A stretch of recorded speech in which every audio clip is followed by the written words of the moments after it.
We set up a conference called User Centred Design UK, now called UCD. And it was really because what we were seeing in the industry was a lot of talk about UX or user experience. And we wanted something that wasn't just about technology, wasn't just about design, wasn't just about user experience, but actually how do those things form together and actually what's good design? We see lots of conferences where people give you takeaways on how to do creative or how to do tech. And what we wanted was something a bit more aspirational, more thought-provoking, more interesting in many ways. So some of the talks that we have at UCD, User Centred Design UK, are, they're quite out there actually. We had somebody sketching today, we had somebody else who's an opera performer talking about presentation. But essentially what we want is people to come to UCD and be inspired to do good work, to collaborate. So it's become a bit of a movement actually. It's now in its 4th year. It's very popular. It was sold out this year. 200 people across 2 days, so you get a real opportunity to network at peer level. I've had FOMO all weekend where, because there's 3 tracks, I always feel like I'm missing out and I want to be in another one, but actually that's part of the design of the conference. We really want people to go away feeling like they want more.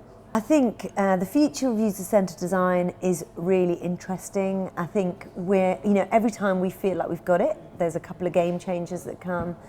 A couple of things that have sparked my interest for sure. Somebody said yesterday, unless your presentation has a cat, a brain and a bell curve in it, it's not a good presentation. And that kind of made me laugh, but it is also very true. And I think one of the things that's prompting that is the neuroscience.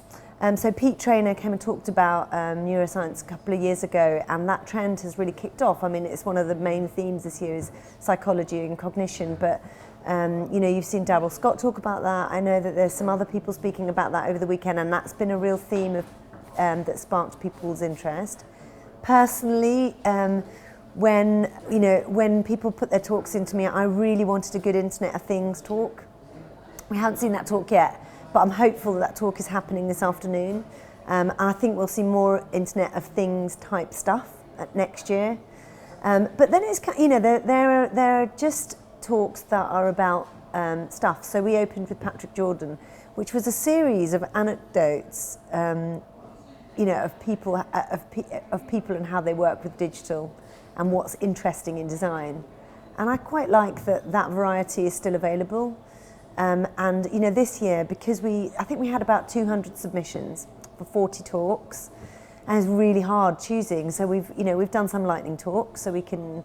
We've asked some people to do what they would normally do in 40 minutes and 20, which has been quite difficult. But we really considered for the first time, should this conference be 3 days? And we decided against it, and we decided, going back to that thing that I was saying earlier, leave people wanting more. And it creates a bed of excitement for next year too. And that interaction with them and collaboration with our audience is really important. So as soon as the conference is wrapped up, one of the things we think we're quite good at is going to talk to people about what they want to see next year and getting the wheels in motion for that really early on. I think that actually, digital has often followed other industries in what we're doing. And for the first time, actually, we're going to be the trailblazers. Because if we can track what people, how they feel when they're looking at an ad or, a website, actually, imagine you could do that in film. Imagine you could literally put the Oculus Rift on somebody while they're watching a film and going, okay, they love this bit, they don't like this bit makes them feel sad, this bit makes them want to cry. All of that stuff is really interesting, I think, and I think it's really going to change how people build stuff, but also make us very sophisticated.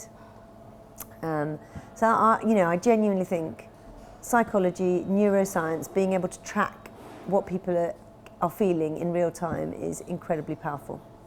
And one of the things about working in the digital industry for so long and now employing Generation Y and watching how other, natives and early adopters in my office feel about it, and you're telling a story of kind of Argos wanting to put their whole brochure online 15 years ago, or Boo.com, which famously failed because it didn't work on the Mac, and people look at it like, oh my God, that's so stupid. Why didn't people think of that wasn't going to work. And actually, I don't think the youngsters, showing our age now a little bit, but I don't think they realise you kind of need to make those mistakes to get it right. And the now generation, you know, they see such amazing work online, they see such amazing work in design, and what they don't realise is that is a path really well trodden. And actually we've had to make all those mistakes to get there. So, you know, when somebody comes out with a new product and it feels like it's instant, actually, you know, the forefathers were standing on the shoulders of great forefathers, actually.